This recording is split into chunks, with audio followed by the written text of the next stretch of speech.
7월 16일 수요일 매일 성경 묵상을 시작합니다. 오늘 함께 나눌 말씀은 요한계시록 10장 1절에서 11절입니다.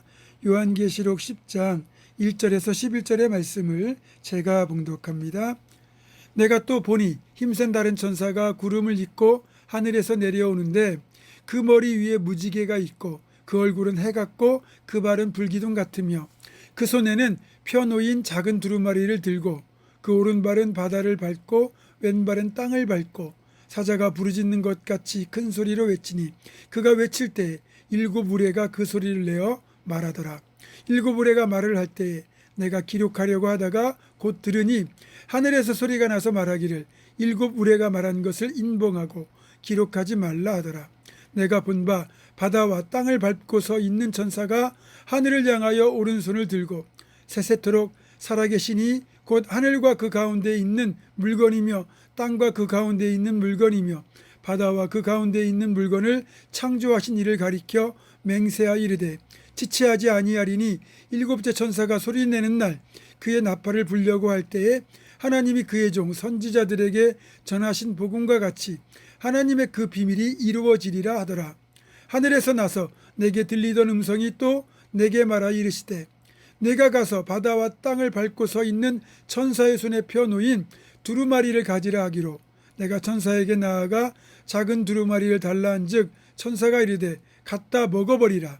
내 배에는 쓰나 내 입에는 꿀같이 달리라 하거늘 내가 천사의 손에서 작은 두루마리를 갖다 먹어버리니 내 입에는 꿀같이 다나 먹은 후에 내 배에서는 쓰게 되더라. 그가 내게 말하기를 네가 많은 백성과 나라와 방언과 임금에게 다시 예언하여야 하리라 하더라. 아멘. 10장은 이 정상적인 순서라면 일곱째 나팔 제약이 나와야 할 자리인데 일곱째 나팔이 울리기 전 사전 이해를 돕기 위하여 삽입되어 있는 내용이라고 보시면 됩니다.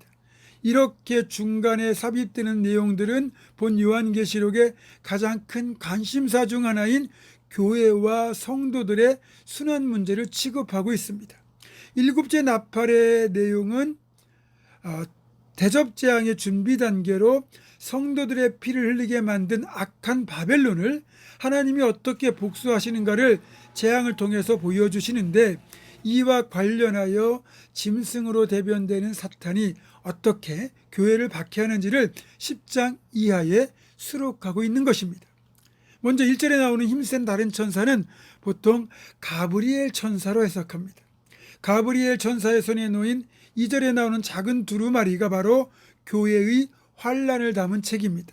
작은 두루마리가 이미 펴져 있다는 건 그것이 이미 일부 계시가 드러난 것임을 말해주고 있으며 최종적으로는 8절에서 요한 사도에게 그 작은 책을 가지라고 하십니다. 그러더니 9절에서는 그것을 달라고 하니까 아예 먹으라고 말하죠. 아는 것과 직접 체험하는 것은 다릅니다. 그러니까 책을 갖는 것과 먹는 것의 차이는 지식으로 아는 것과 체험하여 직접 아는 정도의 차이를 의미합니다. 교회와 성도들이 당할 환난을 글로서만 알 것이 아니라 직접 체험하여 깨달으라는 뜻이기도 합니다. 우리의 암도 단순한 지식의 수준에 멈춰서는 안 됩니다.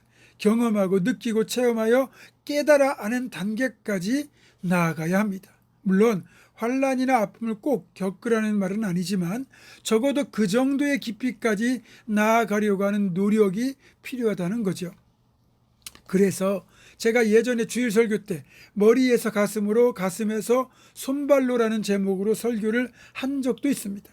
머리로만 알던 지식이 가슴으로 공감하는 단계까지 나아가고 가슴으로 공감한 것을 손발로 실천하는 것이 진정한 변화요 성숙이며 사랑의 실천인 겁니다.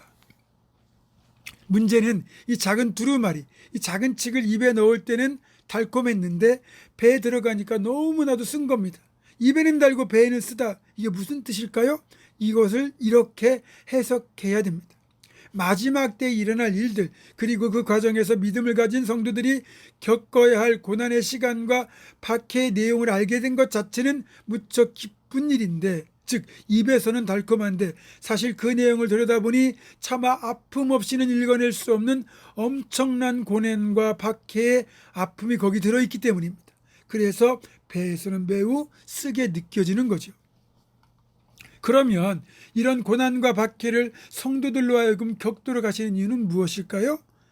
고난과 박해를 통해서 믿음은 더욱 단단해지고 인격은 성숙해지고 무엇보다도 십자가의 고난에 동참하는 것이 되는 것이고, 가장 중요한 것, 알곡과 가라지를 구별해낼 수 있다는 사실입니다. 예수 믿기만 하면 잘되고 복받고 건강하고 승승장구한다면, 그리고 가끔 죄를 짓고 내 맘대로 살아도 아무 문제가 없다면 누가 예수를 안 믿겠습니까? 그러니까 어려움을 겪고 흔들려도 그럼에도 흔들리지 않고 굳게 서 있는 사람이 진짜 신앙인인 거죠. 마치 사드락과 메삭과 아벳느고 다니엘의 세 친구가 그렇게 황제가 만든 신상에 절하지 않아서 결국 뜨거운 용광로에 던져지기 직전에 변절하면 살려주겠다는 황제의 마지막 제안을 그들은 이렇게 단칼에 거절하죠. 다니엘 3장 17절 18절입니다. 왕이여, 우리가 섬기는 하나님이 살아계시기에 우리를 맹렬히 타는 풀무불 가운데에서 능히 건져내시겠고 왕의 손에서도 건져내시리이다. 그렇게 하지 아니하실지라도 왕이여, 우리가 왕의 신들을 섬기지도 아니하고 왕이 세우신 금신상에게 절하지도 아니할 줄을 아옵소서. 다시 말하자면 이런 말입니다. 우리 하나님이 능히 건져내실 것임을 의심하지 않지만 그렇게 하지 않으신다고 해도 우리는 결코 하나님을 향한 믿음을 내려놓지 않을 것이기에 절대로 신상에게 절하지 않겠습니다. 다니엘의 세 친구는 결국 풀무불에 던져집니다. 그러나 풀무불 속에서 구원을 받습니다. 그러나 솔직히 이런 기적적인 구원은 흔치 않습니다. 수많은 성도들이 믿음을 지키다가 불구덩이 가운데에서 박해를 당하고 끝내 순교를 했습니다. 이런 일을 두루마리에 기록된 내용을 통하여 보게 된 요한 사도의 마음은 못내 아팠을 겁니다. 그래서 입에는 달아도 배에서는 쓰게 된 거죠. 사랑하는 성도 여러분, 우리는 끝까지 믿음을 지켜낼 자신이 있습니까? 끝까지 이길 자신이 있습니까? 날씨만 추워져도, 날씨만 더워져도, 비가 오고 컨디션 조금만 떨어져도 그 핑계로 게을러지는 것이 우리의 모습 아닙니까? 죽을 각오로 신앙생활을 해도 부족할 텐데 박해가 없다고 너무 늘어지는 것도 문제입니다. 사랑하는 성도 여러분, 최선을 다해 살아갈 때 그때 하나님 앞에서는 그날 부끄러움 없이 구원받을 수 있습니다. 끝까지 믿음으로 충성할 수 있기를 주님의 이름으로 축원합니다. 기도하겠습니다. 하나님, 마지막 때 성도들이 당할 고난과 박해를 그렇게 요한사도는 그 두루마리가 자기 입에는 달지만 배에서 쓴 것을 통하여 깨닫고 힘들어합니다. 그러나 그럼에도 믿음을 지킨 사랑하는 성도들, 그들은 하나님 앞에 섰을 때 그 누구보다 칭찬받고 상급을 받는 복된 성도가 되었습니다. 우리도 어떤 상황에서도 끝까지 믿음을 지키고 게으르지 않게 하시고 맡기신 사명 충성되게 감당하는 착하고 충성된 종 되게 하여 주시옵소서. 예수님의 이름으로 기도하옵고 이제는 우리 주 예수 그리스도의 은혜와 하나님의 사랑과 성령의 교통하심이 끝까지 충성할 것을 결단하는 사랑하는 모든 성도들, 이들의 삶과 가정과 생업과 앞날과 우리 교회 위에 지금부터 영원토록 함께 하시옵기를 간절히 축원하옵나이다. 아멘.